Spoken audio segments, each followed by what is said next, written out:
한강이라는 분이 노벨상을 타가지고 나라가 발칵 뒤집혔죠. 어떻게 이런 일이 일어날 수 있는가? 그래서 지금 노벨상을 받은 한강의 작품을 과연 기독교인은 어떻게 바라봐야 되느냐?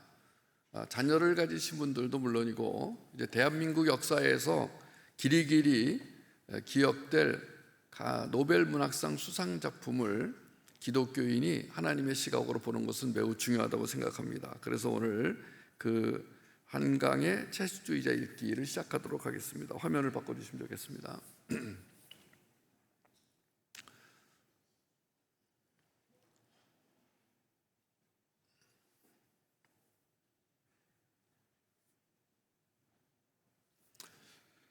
네. 대한민국 역사에서 정말 놀라운 일이 일어났습니다. 한강이라는 작가가 최초로 노벨 문학상을 받은 것입니다. 그날 모든 사람이 깜짝 놀랐죠. 스웨덴 할리먼에서 이 노벨 문학상 수상 작가를 발표할 때 정말 모든 사람들이 가짜 뉴스 아니냐 이랬었죠.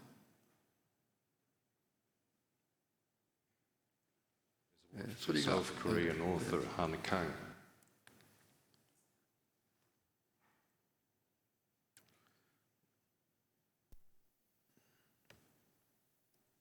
The Nobel Prize in Literature for 2024 is awarded to South Korean author Han Kang. 네, 짧은 발표였지만은 정말 전 세계가 놀랬고 중국도 놀랬습니다. 왜냐하면 중국 작가가 받을 줄 알았는데 뭐라고? 아니 조그만 나라 한국의 작가가 받는다고 놀랬습니다. 일본도 놀랬습니다. 일본의 무라카미 하루키가 받을 줄 알았는데 뭐라고? 이름도 잘 알려져 있지 않는 50대 여자가 받았다고 다 놀랬습니다. 한국 사람들도 놀랬죠. 기독교인만 놀라지 않았습니다. 앞으로 모든 학교에서 이제 이 한강의 작품은 의무적으로 읽힐 것입니다. 시험에도 나올 겁니다. 이제 학교 다니는 아이들은 어쩔 수 없이 이 한강이라는 사람이 쓴 작품을 다 읽어야 됩니다.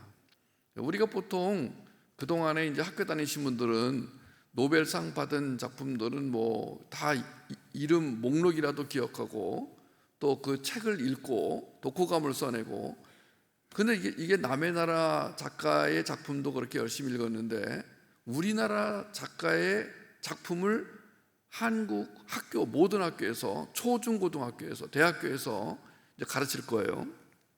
그렇다면은 우리는 이제 먼저 학교에서 가르치기 전에 이제 그리스도인 부모들이 이게 뭐다라는 걸 알고 얘기를 해줘야 될 거 아니겠습니까? 그래서 여러 작품들이 있는데 오늘은 채식주의자라는 그 소설집 이거를 분석하고 다음에 또 기회가 되면 더 중요한 게 있어요. 작별하지 않는다라는, 오히려 채식주의자보다 그게 더 알려졌는데 그거는 좀 설명이 많아야 됩니다. 그래서 오늘 이거를 제가 말씀드리고 여러분이 이해가 되시면 다음에 그걸 해드리고, 오늘 너무 어렵다 이해가 안 된다 그러면 이걸로 끝내도록 하겠습니다.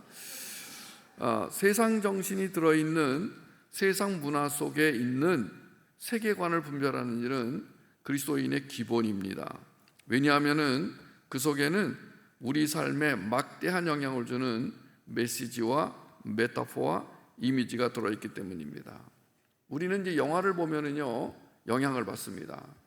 드라마를 봐도 영향을 받습니다. 책을 읽어도 영향을 받습니다.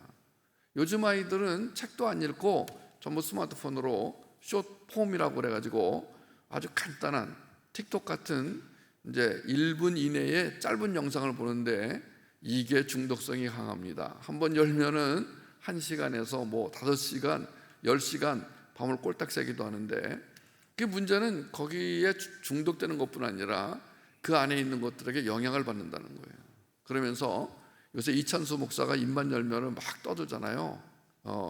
그 팝콘 브레인이라고 그래가지고 뇌가 막 팍팍팍 뛰면서 이제 깊은 생각을 하지 않는, 그러니까 우리가 하나님을 믿으려면은 깊은 생각을 해야 되거든요. 하나님 믿는 사람들의 특징은 생각을 많이 합니다.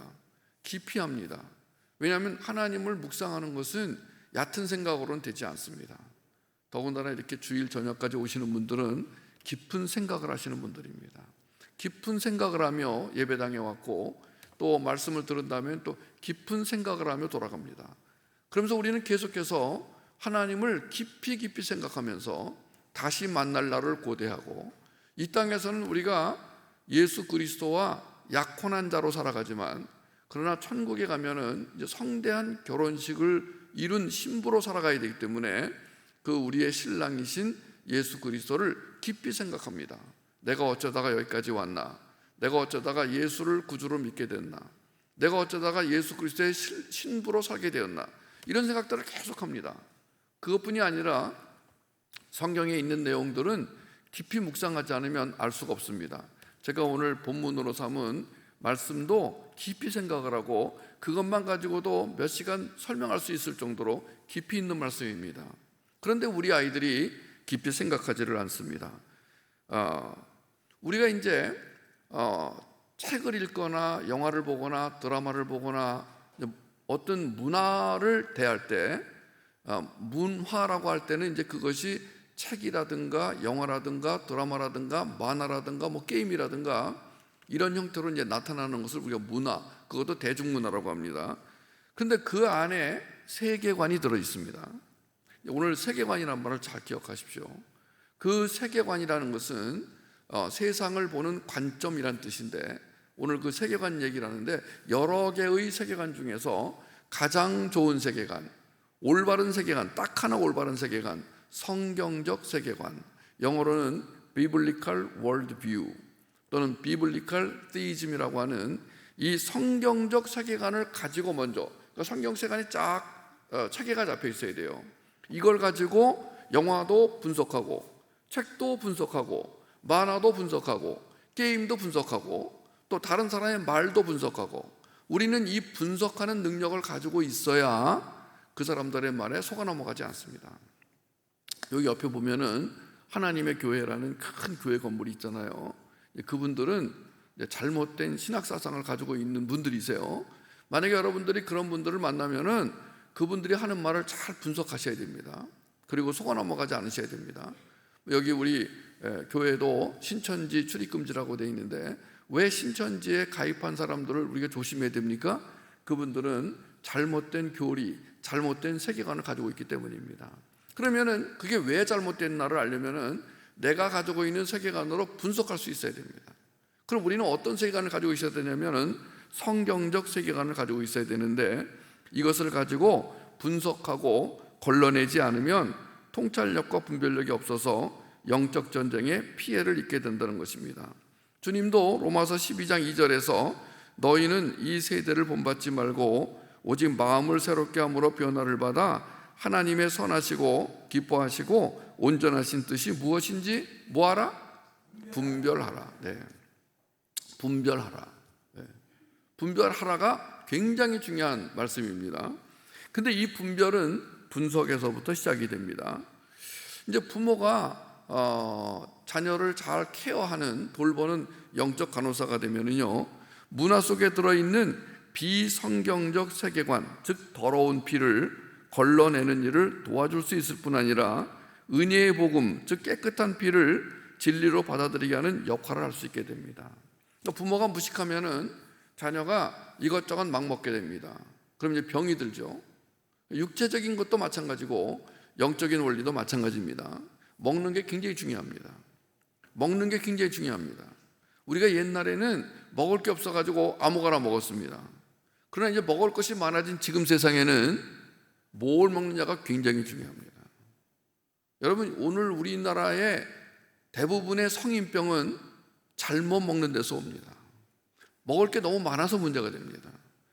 즉 우리 때는요, 뭐 책도 없고 뭐 볼 것도 없고 들을 것도 없고, 그래서 맨날 나가서 놀았습니다. 그냥 해가 지도록 그냥 밖에 나가서 그냥 딱지치기, 구슬치기, 오징어 가이상, 뭐 술래잡기 이런 놀았습니다. 요즘의 아이들은 밖에 나가지도 않습니다. 왜 그러죠? 너무 볼 게 많은 거예요. 너무 할 게 많은 거예요. 여러분, 그러니까 지금 세상이 더 위험한 게 뭐냐면 먹을 게 많고 할 게 많은 지금 세상에서는 이걸 가려내야 됩니다. 절제를 해야 됩니다. 그러니까 지금 이 세상에는 부모가 그걸 도와줘야 돼요. 자, 먹을 거, 안 먹을 거, 볼 거, 안 볼 거를 걸러내줘야 돼요. 근데 부모가 실력이 없으면요, 애들이 부모 말을 듣지 않습니다. 부모가 오늘 이게 설교 듣고 가가지고 한강은 사탄이래 이렇게 말해버리면 애가 화가 나가지고, 아니 무슨 엄마가 무슨 어디 갔다 왔는데 뭐 이상한 얘기하고 있어.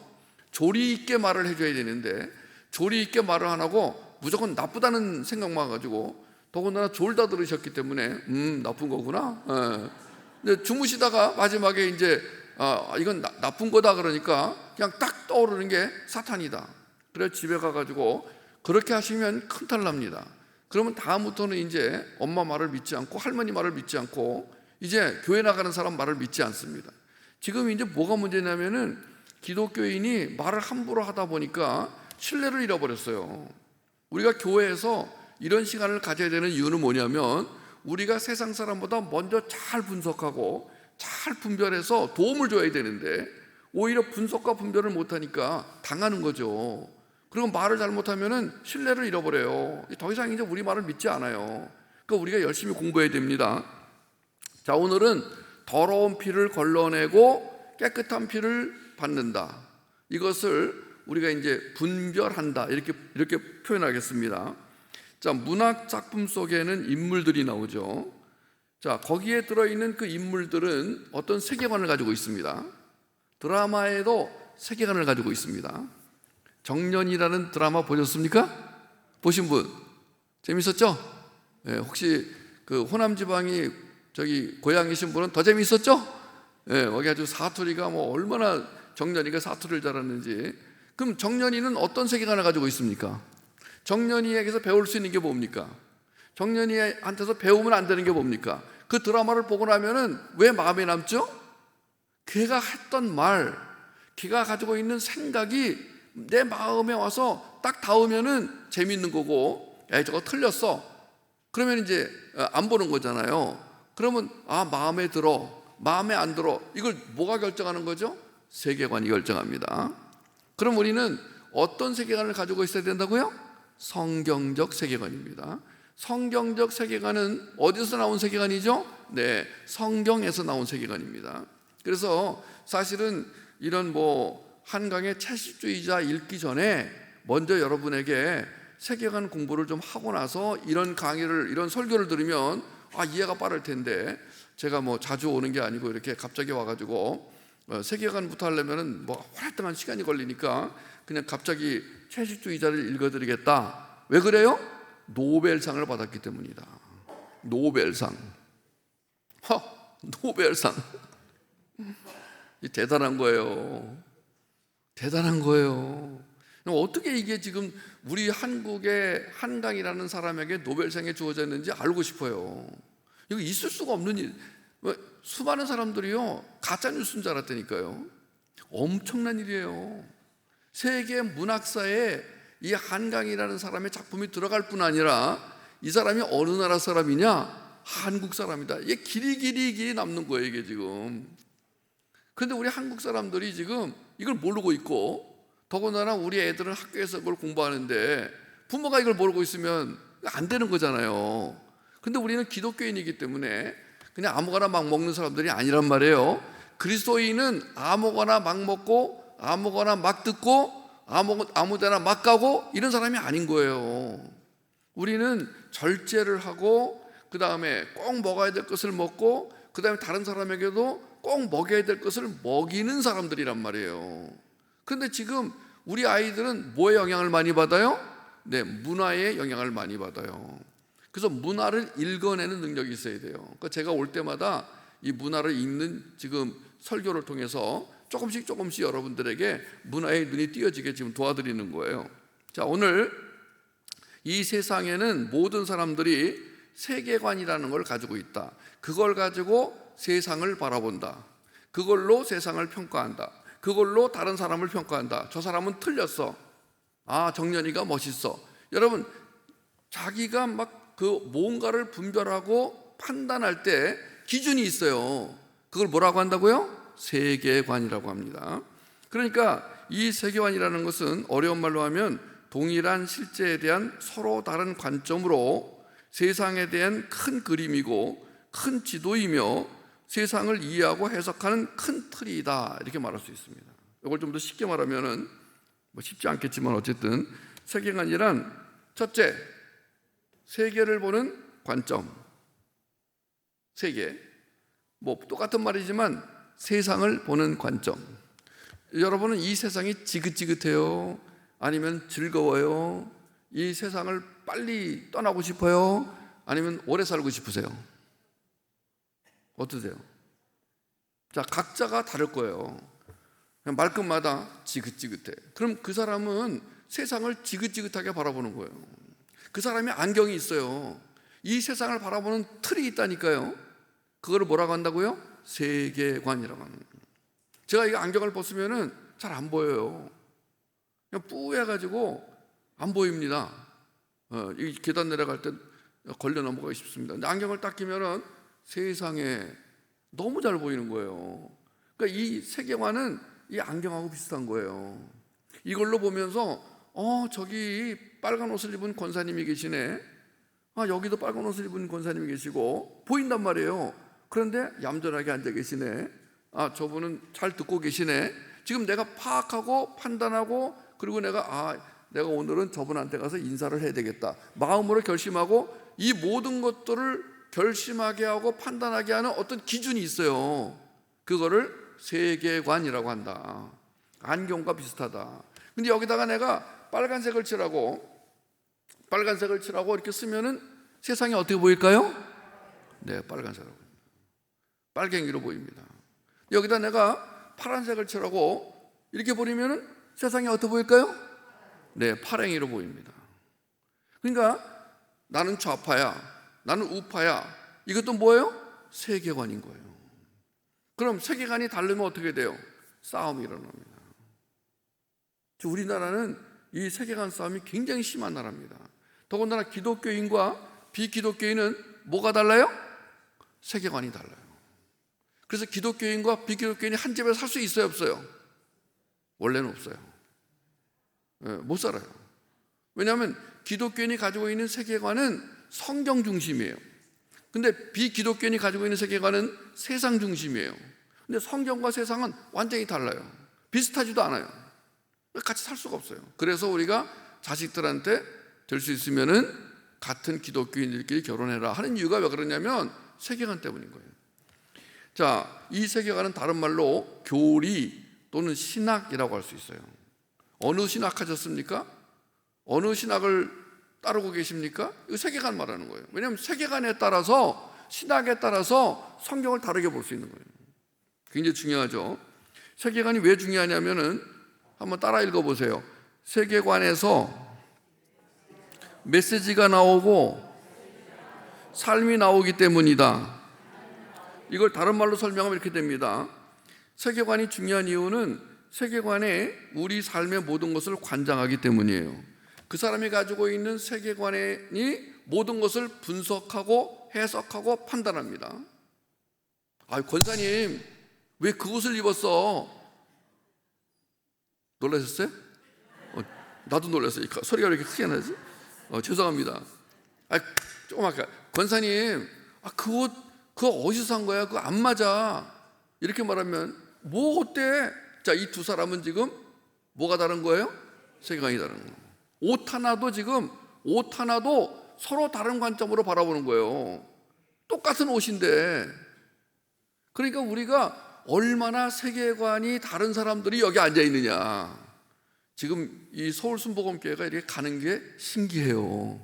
세계관이 다른 사람들끼리 앉아가지고 의견을 맞춰가면서, 근데 우리는 지금 각자의 세계관을 가지고 가면 매일 싸울 거예요. 근데 다행히도 우리 모두는 각자의 가지고 있는 세계관을 다 내려놓고 누구의 세계관으로 통일되어 있어요?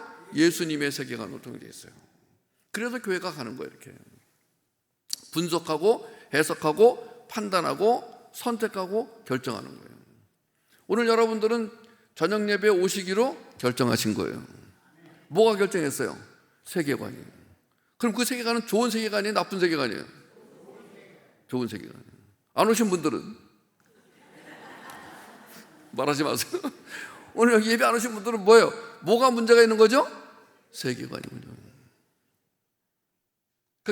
뭘 결정한다. 자, 결정할 때, 내 마음이 결정하는데, 이게 어쩌다가 교회 한 번 오면은, 이 사람은, 그 교회 중심으로 살아가는 사람이 아니야. 근데 계속 와. 이번 주에도 오고, 다음 주에도, 이 사람 안에는 뭐가 있다? 교회 중심으로 살려는 세계관이 있다. 이렇게. 근데 어떤 사람은, 뭐 하러 가? 그냥 집에서 그냥 뭐 책이나 보고, 그냥 밥이나 먹고, 쉬어야지. 주일 저녁까지 교회 가려고 그래. 이런 사람 하나 있어요. 이 사람은 아니야, 그래도 교회 가야 돼. 자, 이 두 사람은 뭐가 다른 거라고요? 세계관이 다른 거예요. 근데 이 어떤 세계관을 가지고 사느냐에 따라서 그 사람의 삶의 결과가 달라집니다. 그것을 우리가 운명이라고 말합니다. 그래서 세계관이 운명을 결정합니다.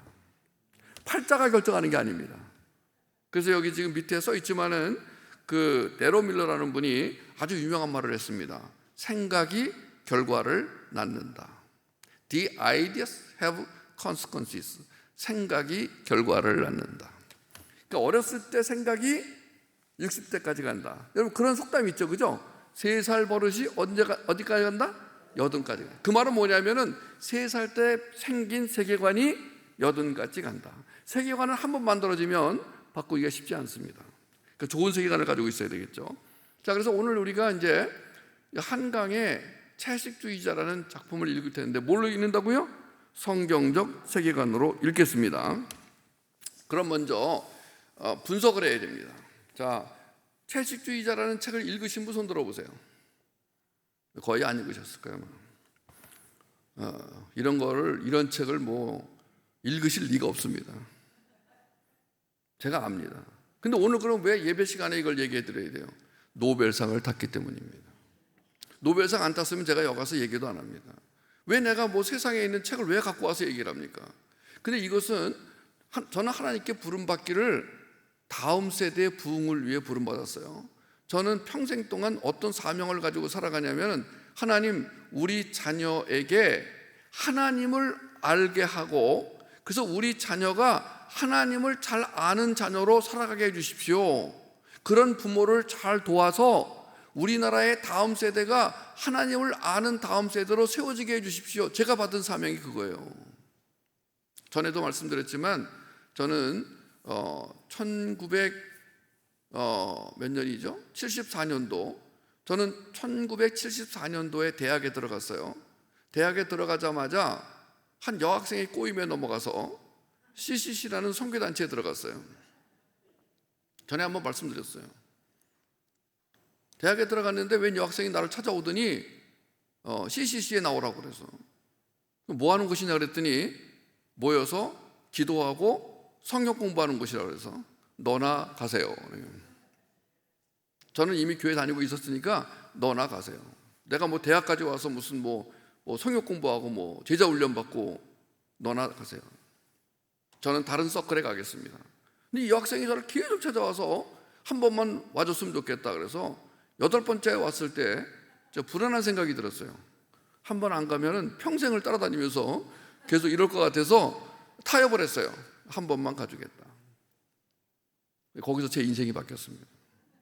1974년도가 어떤 해냐면은 여의도에서 엑스플로 74라는 큰 대회가 열렸던 그게 1974년도입니다. 그걸 CCC가 주도했습니다. CCC가요 엄청난 집회를 주관했습니다. 그땐 제가 이제 순장이 아니었어요. 1980년도에 제가 CCC 대순장이 돼가지고 83개 복음화 대회 대순장으로 섬겼어요. 그러면서 제가 제 인생이 바뀌기 시작했습니다. CCC에서 훈련을 받은 결과 제 인생이 바뀌기 시작했어요. 그리고 83개 복음화 대회가 끝나는 날 여의도에서 김중곤 목사님이 CCC 대표가 총재가 김중곤 목사님이라는 분이었어요. 그분이 제 결혼 주례를 쓰신 분입니다. 그분이 계속해서 여러분들은 모두 선교사로 가야 된다고 일어나라는 거예요. 저는 눈 감고 가만히 있었습니다. 나는 선교사로 살 수가 없다. 나는 선교사가 될 수가 없다. 나는 선교사가 될 운명이 아니다. 근데 계속해서 제가 마지막에 어쩔 수 없이 일어나면서 하나님께 걸려들었다. 그러고 일어났습니다. 그리고 그때 제가 거기서 저는 평생 동안 선교사로 살겠다고 헌신을 했습니다. 지금까지 제가 선교사의 삶을 살고 있습니다. 그러면서 하나님이 저에게 어떤 사명을 주셨냐면, 너는 외국에 나가서 선교하는 게 아니라 여기 이 땅에 있는 다음 세대를 위해서 선교해라. 그걸 그때 받은 거예요. 평생 동안 제가 그걸 하는 거예요. 저의 관심은 오직 다음 세대, 어린애들밖에 없어요. 어른들은 눈에 안 보입니다. 여러분 눈에 안 보입니다.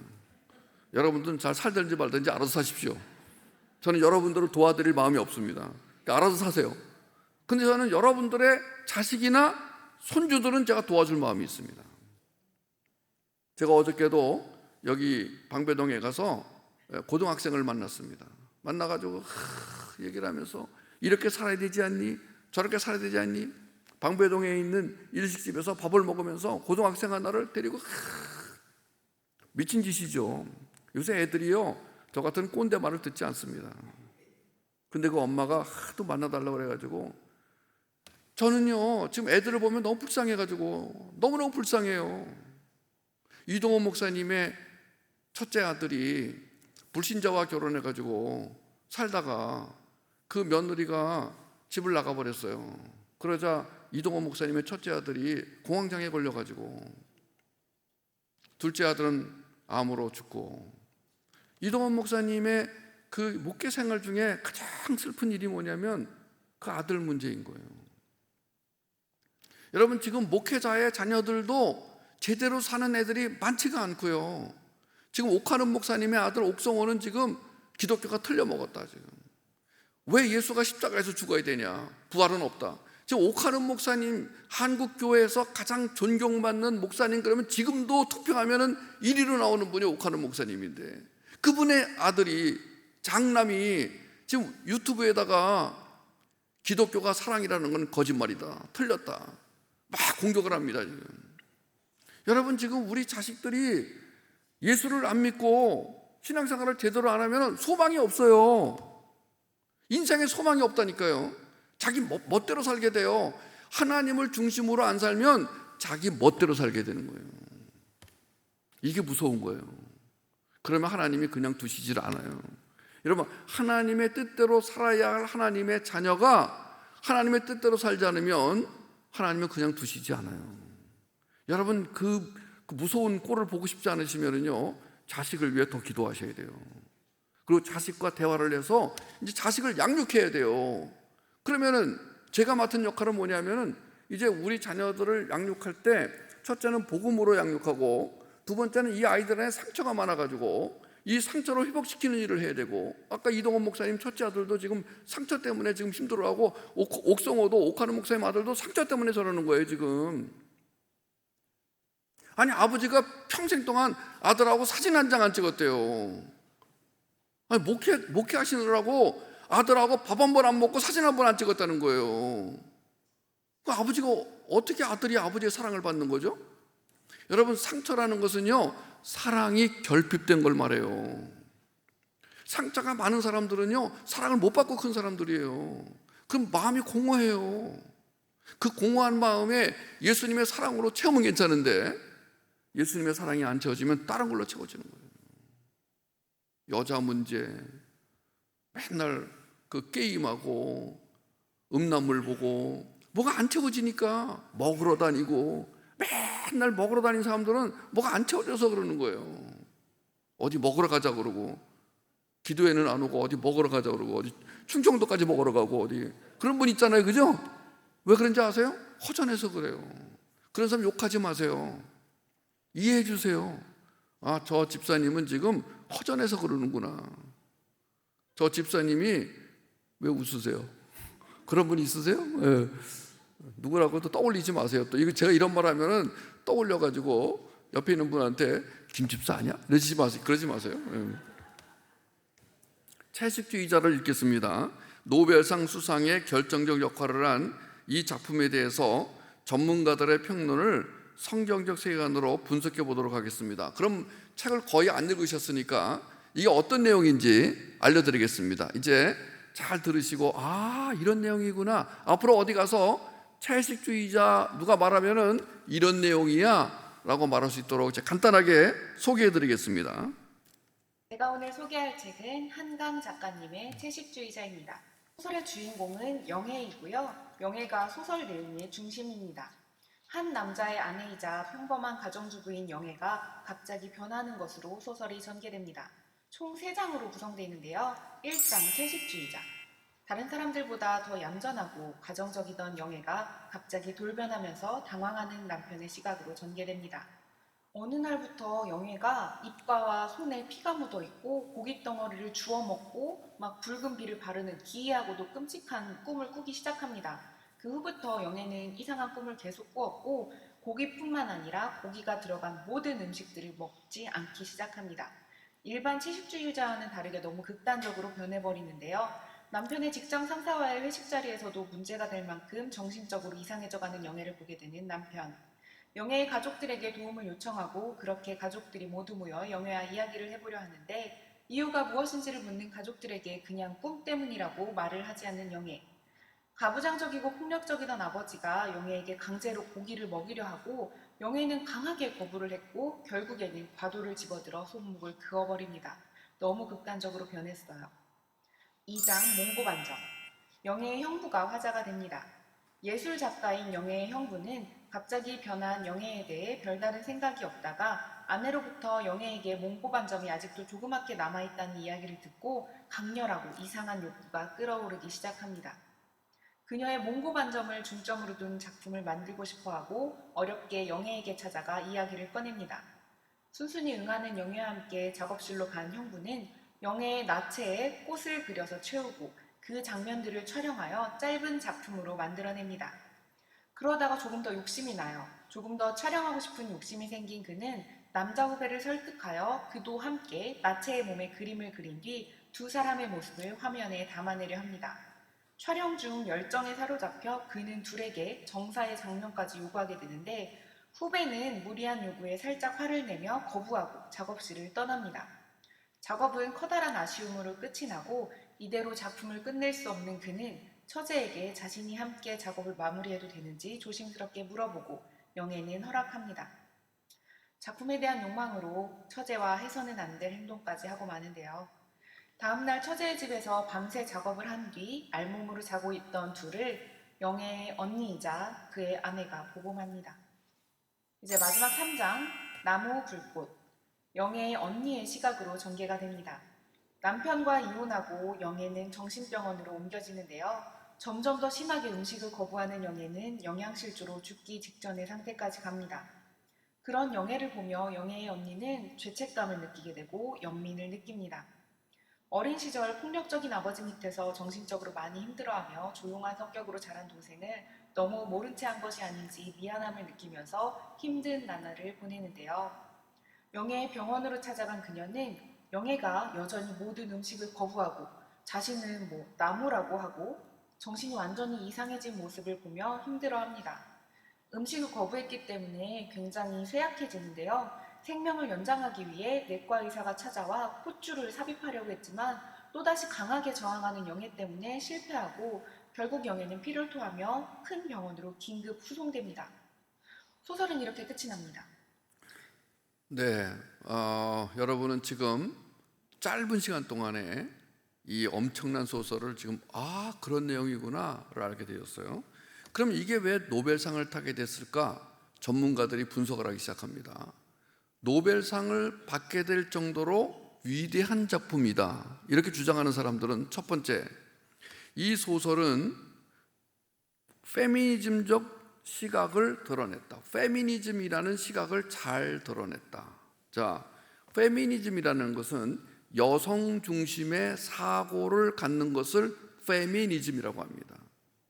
이 세상을 여성 중심으로 보고 여성이 굉장히 중요하다라고 생각하는 사람들은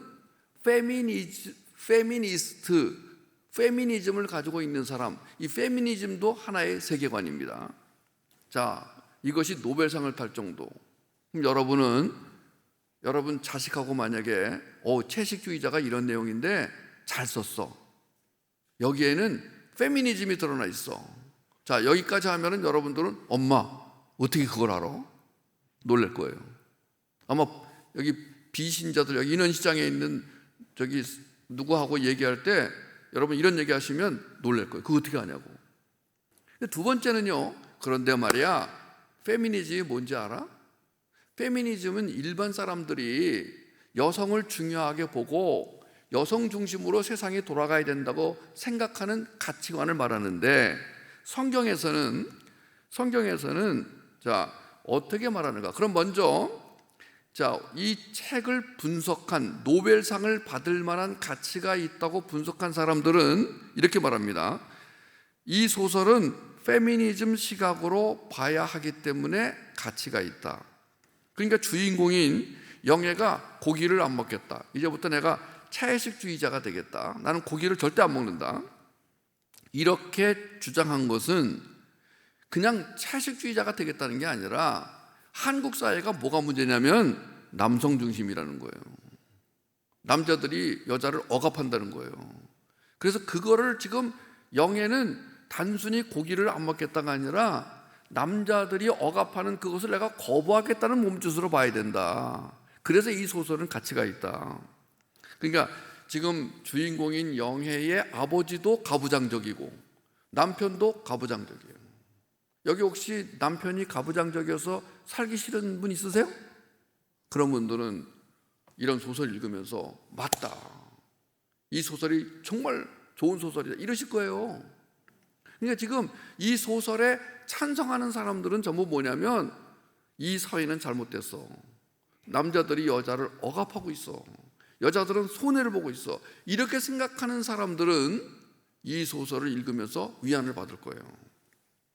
자, 그런데 이 소설이 오랫동안 한국을 비롯해서 많은 나라들의 여자 문제가 심각한데도 외면해 왔던 그런 내용들을 폭로한 거란 말이지. 이 소설이 지금 여성들이여 힘을 내십시오, 우리가 힘을 내서 남성과 싸워 이겨야 합니다 라고 주장하는 사람들을 극단적 페미니스트라고 합니다. 어떤 극단적 페미니스트는 이렇게 말합니다. 왜 여자만 임신을 해야 돼? 여자가 임신을 하기 때문에 손해를 많이 보는 거야. 그러니까 남자들도 임신하게 해야 돼. 아주 극단적인 페미니즘은 그런 데까지 갑니다. 자, 우리 사회가 지금 남성과 여성의 대립 구조로 바라보는 그런 사람들에게는 이 책은요 굉장히 위로가 됩니다. 우리는 기독교인이기 때문에 그러면 성경에서는 페미니즘을 어떻게 봐야 되는가? 첫째, 가장 건강한 페미니즘의 시작은 성경에서 시작이 됐다. 이것이 이제 굉장히 중요한 겁니다. 성경적 페미니즘은 사랑의 하나님께서 여자와 남자를 함께 하나님의 형상으로 지으시고 같은 사명을 주셨다는 데서 출발합니다. 여자와 남자를 같이 만드셨어요. 어떻게 만드셨는지 아세요? 창세기 1장 27절에 보면은 하나님이 자기 형상 곧 하나님의 형상대로 사람을 창조하시되 남자와 여자를 창조하셨다. 남자와 여자를 같이 창조하셨다. 낮고 높은 게 아니고요. 예로부터 성별 때문에 억압받는 여성들의 가정적, 사회적 지위에 대한 정의로운 가르침은 성경에서 나왔습니다. 인간의 하나님 형성에 대한 형상성에 대한 창세기의 계시는 남녀의 근본적인 평등성을 천명하고 있습니다. 또한 성경은 하나님의 형상으로 지어진 남자와 여자가 어떻게 산다? 서로 보완하여 살 존재라는 걸 선포하고 있습니다. 그 증거가 창세기 2장 18절에 사람이 혼자 사는 것이 좋지 아니하니 내가 그를 위하여 돕는 배필을 지으리라. 여기서 돕다라는 것은 서비스하는 게 아닌 거예요. 여기서 돕다라는 단어는요 하나님이 우리를 돕다라는 그 용어를 쓴 거예요. 여성들이 굉장히 능력이 많다고 하나님이 지금 인정하시는 거예요. 성경에서는요 여자가 남자보다 못하다고 한 얘기가 한 번도 안 나와요. 물론 이제 바울의 편지 보면은 여자들은 교회에서 조용해라, 뭐 머리에 뭐 쓰지 말아라, 뭐 이런 게 쓰고 있어라, 뭐 이런 게 나오지만 그건 그 당시의 문화에 따라서 그 문화적 현상일 뿐이고 성경 전체는요 한 번도 누가 낮다, 누가 높다 한 적이 없습니다. 그러니까 진짜 페미니즘은요 성경에서 나오는 거예요. 그러니까 건강한 페미니스트들은요 성경에서 하나님의 창조의 원리를 찾아 그것을 가지고 남녀 운동을 하고 남녀를 훈련시키고 남녀를 교육하고 그래 왔어요. 지금까지요. 남자와 여자는 주님 안에서 합하여 하나의 몸이 됩니다. 이는 남자와 여자가 상호 보완성의 특징을 지닌다는 것을 말합니다. 이 사회에 폭력과 억압이 가득하다는 한강의 지적은 옳았어요. 그러나 왜 그럼 이런 일들이 일어나는가? 왜 남자가 여자를 폭력으로 억압하고 여자는 남자를 왜 투장 상대로 생각하는가?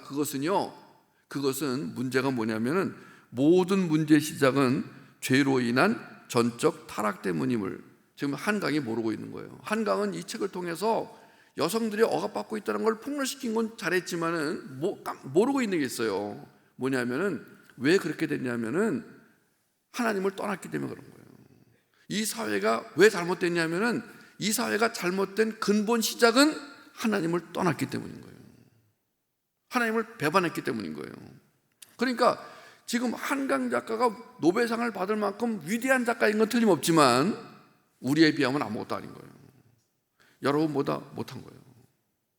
여러분이 지금 교회 오셔서 하나님 말씀을 듣고 성경적 세계관으로 살아가는 여러분이 훨씬 더 위대하신 거예요. 그런데 왜 학교에서는 뭐라고 가르쳐요? 한강은 위대하다.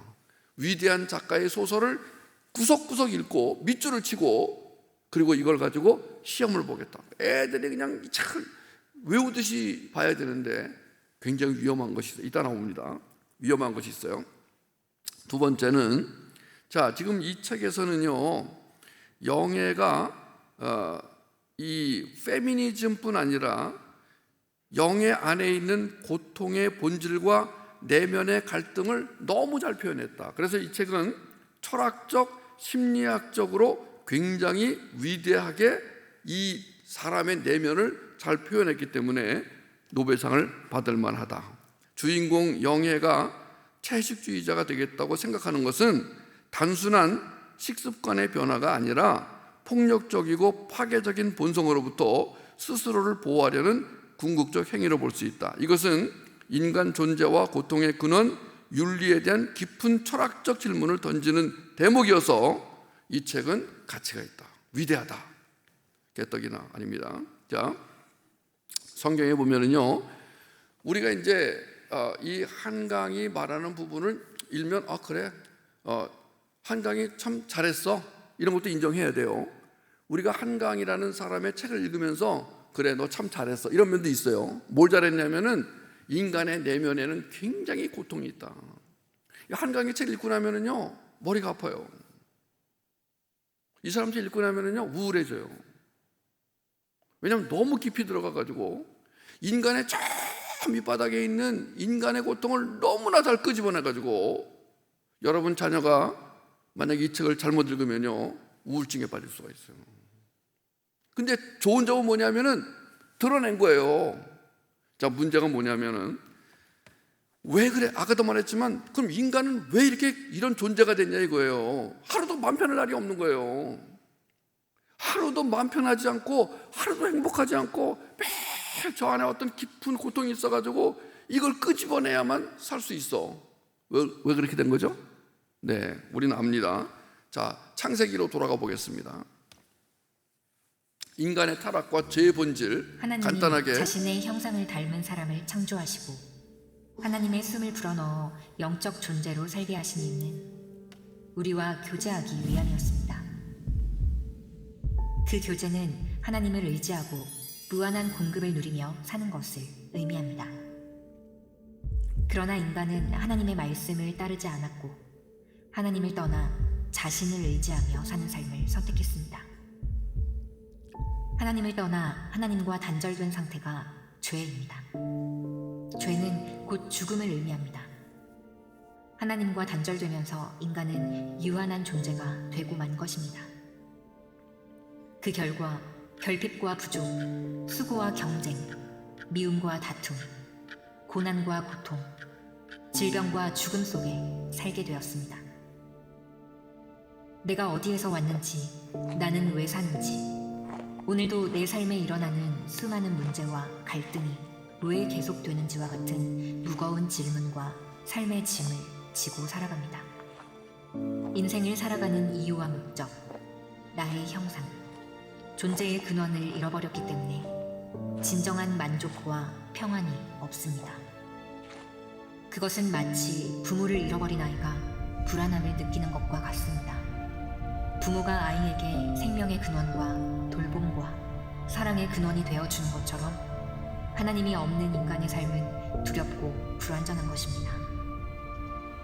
그렇다면 하나님과 단절된 우리가 다시 하나님과 연결되려면 어떻게 해야 할까요? 무한한 사랑의 공급, 평강의 관계를 회복하려면 회개해야 합니다. 자신을 의지하고 살던 자리에서 하나님께로 돌아가는 것, 그것이 회개입니다.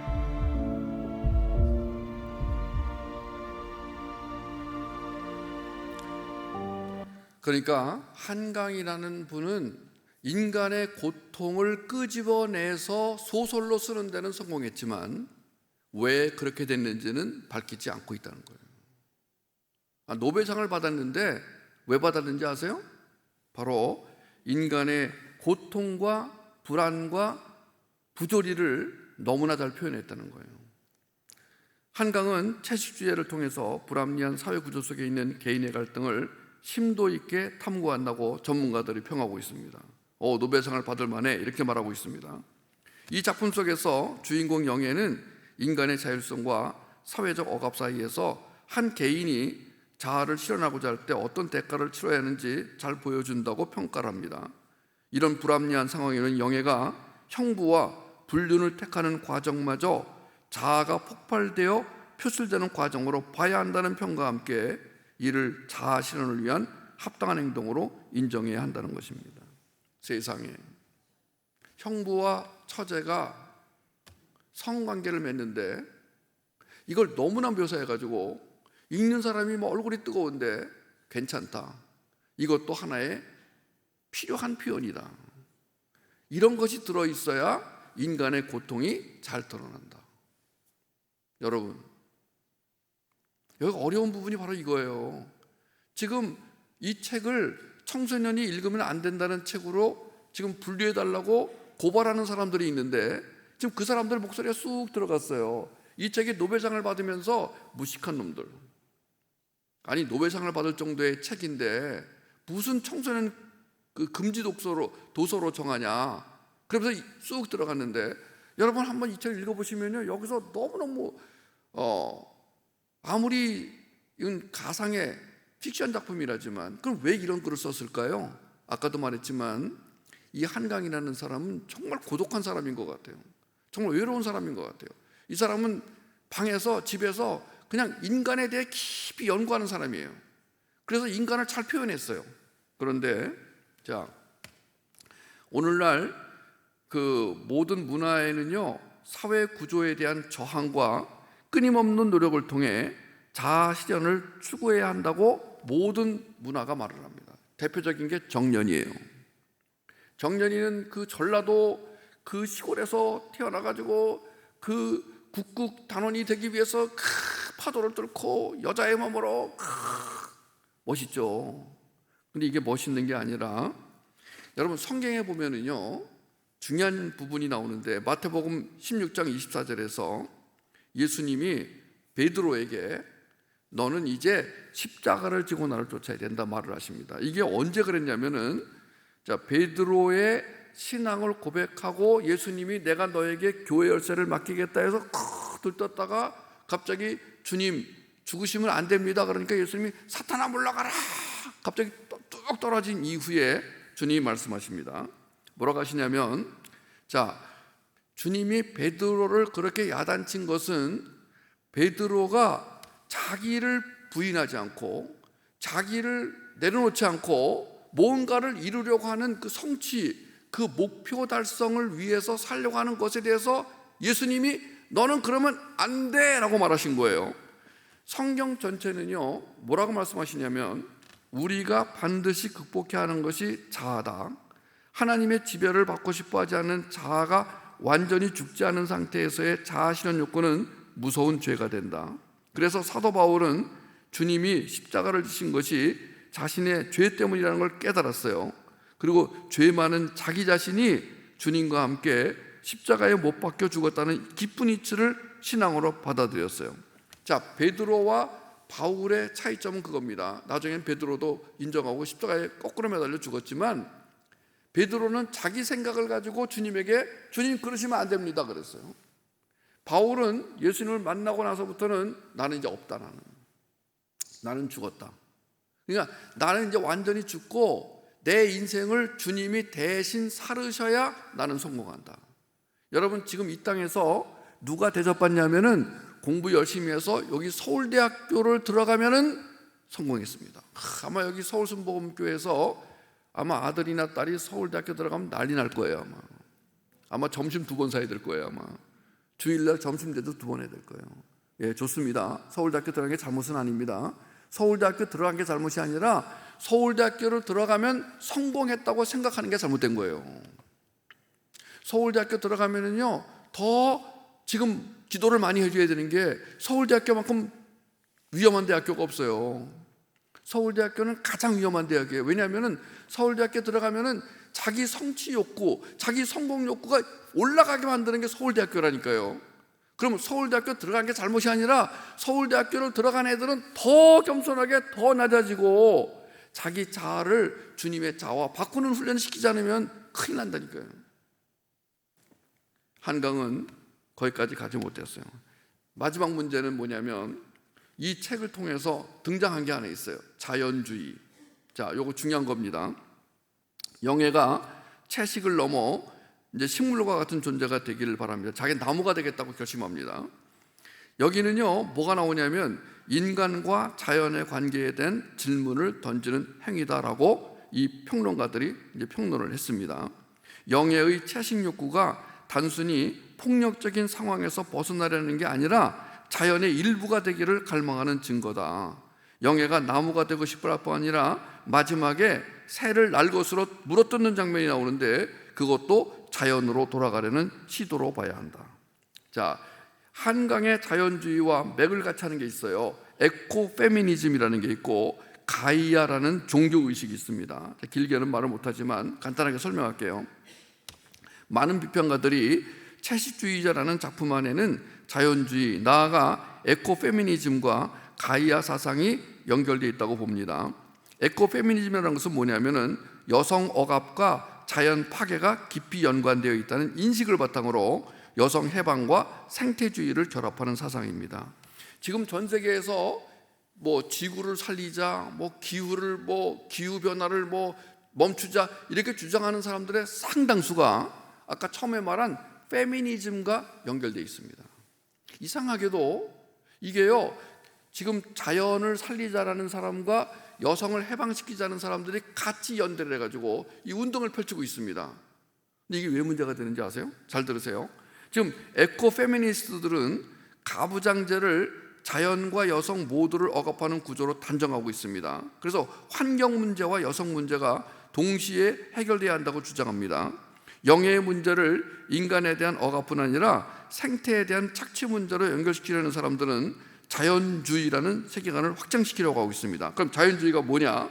자연주의란 사전에 이렇게 나와 있습니다. 세속적이고 인간주의적인 세계관으로 하나님의 존재나 초자연적 세계를 거부합니다. 우주 만물은 자연적으로 생성되고 소멸되며 모든 역사는 우연의 산물이라고 봅니다. 사람 역시 독특한 의미와 목적에 따라 창조된 것이 아니고 자연적인 운행 법칙에 따라 생성된 부산물이라고 주장합니다. 그래서 자연주의는 자연스럽게 가이아 이론을 따르게 됩니다. 오늘 제가 가이아 이론을 좀 길게 설명을 하려고 했는데 시간이 많이 걸릴 것 같아서 뺐습니다. 아주 간단하게 가이아 이론이 뭔지를 설명하는 영상 하나 보여드릴게요. 오랜 세월에 걸쳐 지구의 원주민들은 이 시대에 대한 예언과 가르침을 전해왔습니다. 콜롬비아의 코기족은 어머니 지구와의 깊은 관계를 유지하며 여전히 원시적인 삶의 방식으로 살아가고 있기에 원로 형제로 불립니다. 2023년 11월 17일 코기족은 어머니 지구로부터 이 긴급한 메시지를 전달받았습니다. 이 메시지는 모든 국가가 어머니 지구를 지원하기 위해 하나가 될 수 있도록 전 세계와 젊은 형제들에게 공유되어야 합니다. 나는 어머니, 우주의 중심. 모든 시간에 걸쳐 이렇게 열기나 피로로 힘들어 본 적이 없나니 지난 1000년 동안 나는 견뎌왔다. 그때부터 내 자연의 연결점들, 강과 호수들, 모든 대륙에 걸친 내부의 수로들이 막혀왔고 오염으로 가득하다. 이를 정화하거나 회복할 수 없으니 2023년 12월에 나는 일어나 움직인다. 돌면서 이 메시지를 내 모든 아이들에게 전할 것이다. 폭풍과 지진, 허리케인을 비롯해 해수면이 상승할지니 세계의 정부들과 술탄, 왕자, 대통령과 왕들이 경청하고 행동하지 않는다면 2년 후에는 지구의 30%만이 남게 될 것이다. 이 메시지를 외면한다면 그날로부터 1년 반 후에 내가 직접 자연의 법칙을 취하게 될 것이다. 이것이 온 세상의 중심인 어머니 지구로부터의 메시지입니다. 얼마 남지 않았습니다. 지진, 홍수, 태풍, 이상기후가 극심해지고 있습니다. 변화가 시작되었습니다. 우리가 모두 심각성을 깨닫고 지구를 위한 생활 방식을 실천해야 합니다. 재난을 막는 가장 빠른 방법은 고통과 원한과 카르마가 없는 지구를 위한 식단, 비건 식단을 매일매일 실천하는 것입니다.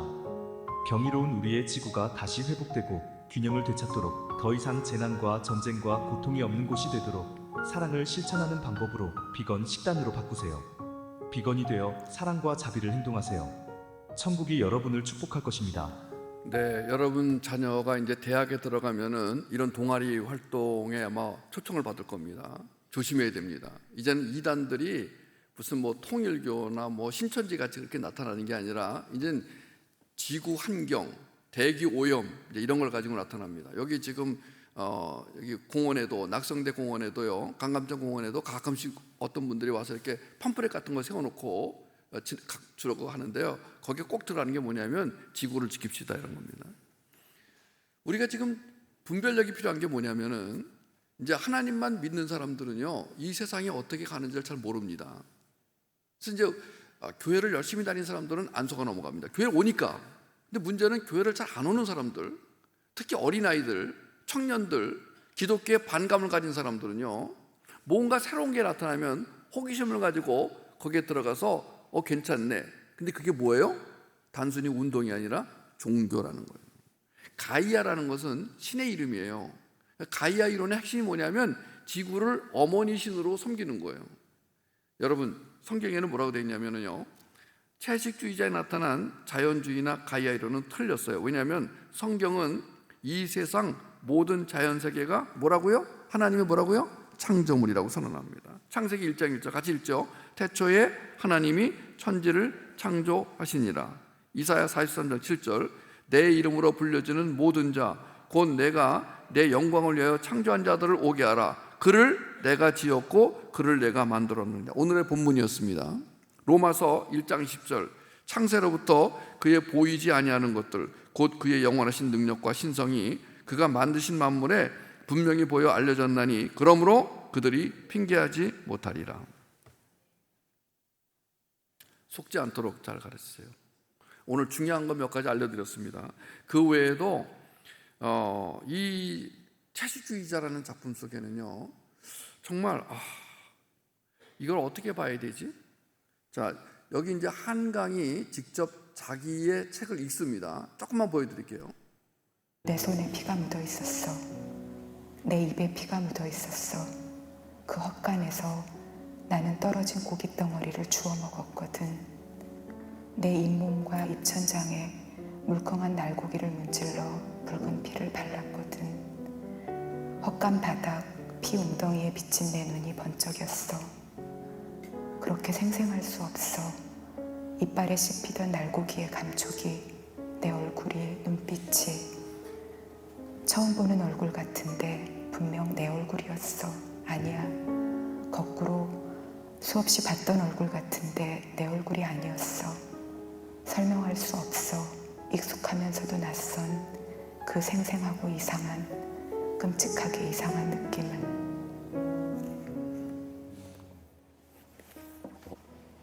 작가님이 읽어주는 걸 들으니까 내가 읽는 것보다 이해가 더 잘 되는 것 같아요. 더 선명하게 떠올라요. 자, 여기가 문제입니다. 이제 여기 사람 죽이고 이런 거 나오잖아요. 이건 안 읽어도 되지 않을까요? 많은 시청자를 불편하게 하지 않을까요? 네. 맞아요. 그래요. 그리고 한강 씨가 읽으니까 더 섬뜩해요. 자, 이 한강이라는 이분이 KBS에서 자기 책을 읽다가 이건 좀 나 못 읽겠어요. 지금 이 작가 자신이 이건 내가 못 읽겠어요. 너무 폭력적이에요. 작가가 자기 입으로 시인을 했어요. 더군다나 이 김창한 씨가 이렇게 말합니다. 이걸 어떻게 이거 읽어? 읽지 마세요. 네. 괴롭게 해드려서 죄송합니다. 네, 지금 작가 자신도 꺼리는 내용을 써가지고 노벨상을 받았습니다. 저는 지금 무조건 이분을 폄하하려고 여기 올라온 게 아닙니다. 기독교인은 자기와 다르다고 그래서 공격부터 하면 안 됩니다. 우리는 그 사람을 먼저 이해하고 감싸고 그래서 이분이 이런 행동을 하고 이런 말을 하는구나, 먼저 그런 자세를 가져야 마땅합니다. 그런데 문제는 이겁니다. 자, 여기 지금 어떤 학부모가 이렇게 썼어요. 노벨상과 청소년 유해 도서는 구분해야 하지 않냐. 형부가 처제 몸에 그림 그리고 촬영하고 성행위하고 처제는 갑자기 채식한다고 자해하다가 정신병원에 입원해 물구나무 서기 하면서 나무가 되겠다고 굶어 죽는 이야기를 노벨상 작품이라고 어린아이들에게 권장할 내용이냐. 어른들이 봐도 섬뜩하고 찝찝한 내용을 초등학생들에게 어떻게 추천하냐. 얼마 전에 이 한강의 삼촌이 목사님이에요. 침략의 목사님인데 이분이 한강 조카에게 쭉 보내는 편지를 썼습니다. 어떤 부분은 공감이 가고 어떤 부분은 좀 심하다. 괜히 이걸 목사님이 써가지고 기독교 이미지가 더 나빠졌네, 이런 부분도 있습니다. 저는 이 한강의 삼촌이라는 분이 쓴 걸 보고 많은 부분 공감이 했지만 어떤 부분은 목사님 이건 좀 안 쓰였으면 좋았을 텐데 하는 부분도 있었습니다. 그 중에서 이런 부분이 있었습니다. 노벨문학상 수상자 한강 작가의 작은아버지인 한충원 목사가 지난 8일 자신의 SNS에 올린 노벨문학상 수상 작가 한강에게 보내는 삼촌의 편지란 제목의 글입니다. 한 목사는 이 글에서 조카의 크나큰 영광이자 형님 가문의 영광이라면서도 노벨문학상 수상 소식을 듣자 복잡한 감정에 빠졌고, 솔직히 말해 기쁨에 앞서 적잖은 충격과 놀라움과 걱정에 빠졌다고 소감을 밝혔습니다.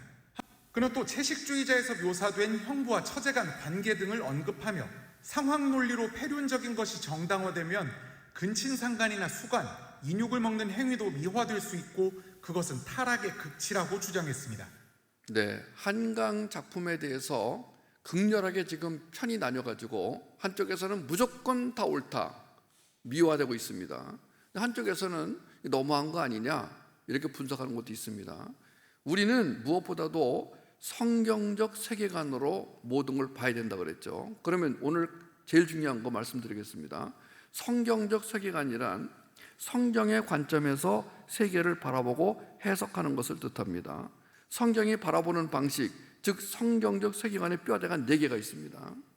이거는 꼭 기억해 주시면 좋겠습니다. 첫 번째는 뭐냐면 하나님이 사랑으로 세상을 창조했지만, 두 번째 뼈대, 인간의 죄로 사망에 이르는 비극이 발생했다. 세 번째 뼈대, 오직 예수 그리스도를 믿음으로 구원이 이루어진다. 네 번째, 그리고 그 구원받은 사람들을 통해 하나님의 나라가 완성될 것이다. 자, 성경적 세계관은요, 요 4가지의 뼈대로 이루어진 것을 믿으면서 이걸 가지고 모든 것을 분석을 하는 거예요. 자, 이걸 가지고 있는 게 중요한 게 아니라 이걸로 분석을 하는 거예요. 드라마를 보든지 영화를 보든지 책을 읽든지. 근데 지금 우리 앞에 큰 벽이 생겼어요. 한강이라는 사람이 노벨상을 받으면서 난처하게 됐네. 이거 어떻게 하면 좋지?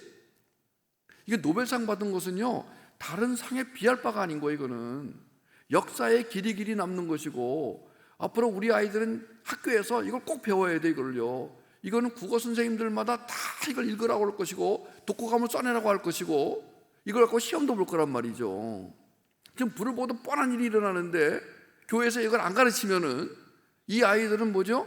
비성경적 세계관으로 이걸 대하게 되면은요, 문제가 발생합니다. 그건 뭐냐면 하나님의 세계관에 형성하는데 이걸 방해를 받습니다. 자, 팀 켈러라는 분이 이렇게 말했어요.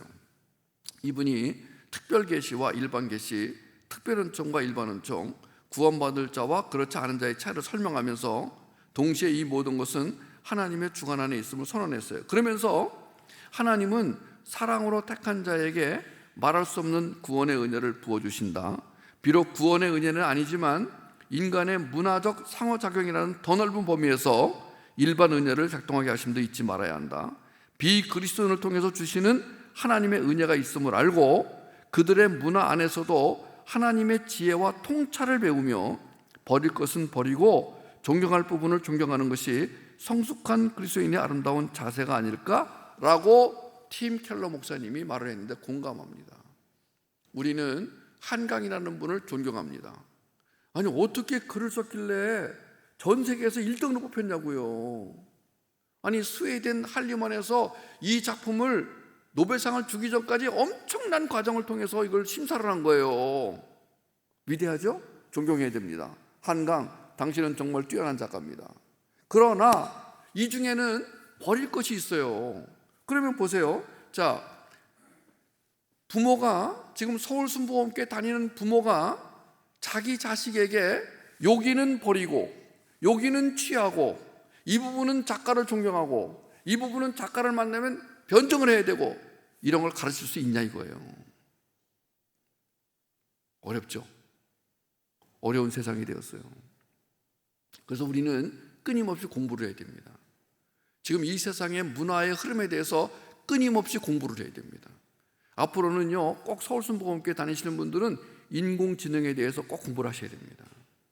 지금 인공지능이라는 말이 나온 지 3년밖에 안 됐는데 지금 전 세계가 다 인공지능에 지금 늪에 빠져버렸어요. 이제는 자동차도 인공지능이 없으면 안 가고 이제 스마트폰도 인공지능이 들어가야 이제 스마트폰이 작동하고 이제는 사람을 비서로 안 두고 인공지능을 비서로 두는 세상이 왔어요. 자, 세상이 이렇게 빨리 변하는데 우리가 이 세상을 지금 죽을 게 아니라면 오늘 내일 죽을 게 아니라면 공부를 하고 우리 자녀들에게 뭐라고요? 성경적 세계관으로 버릴 것은 버리고 취할 것은 취하고 얻을 것은 얻고 분석할 것은 분석하고 비판할 건 비판하고 이러면서 살아가도록 돕는 그게 어려워요. 쉽지가 않아요. 그런데 안심하세요. 제가 가끔씩 와서 도와드릴 테니까 자, 우리가 주 안에서 자녀의 세계관을 올바로 세워지게 돕는 한편 통찰력과 분별력을 키워주는 영적 간호사로 살아가게 되시기를 주님의 이름으로 축복합니다. 잠언 2장 11절 읽겠습니다. 분별력이 너를 지켜주고 명철이 너를 보살펴 줄 것이다. 잠언 10장 13절 분별력이 있는 사람의 입술에는 지혜가 있으나 지혜 없는 사람의 등에는 채찍이 기다린다. 잠언 2장 11절을 쉬운 성경으로 다시 한번 읽습니다. 너의 분별력이 너를 지키며 총명이 너를 보호할 것이다. 아멘. 하나님 아버지, 우리 서울순복음교회 다니시는 모든 가정의 부모가 통찰력과 분별력을 얻게 해주시고 또 이 교회에 출석하는 모든 가정의 자녀들에게 영적 통찰력과 영적 분별력을 주시고 성경적 세계관으로 모든 것을 잘 분별하고 제대로 분별하고 분석하는 능력을 가지고 성공하며 살게 도와주시옵소서. 감사드리며 예수님의 이름으로 기도합니다. 아멘.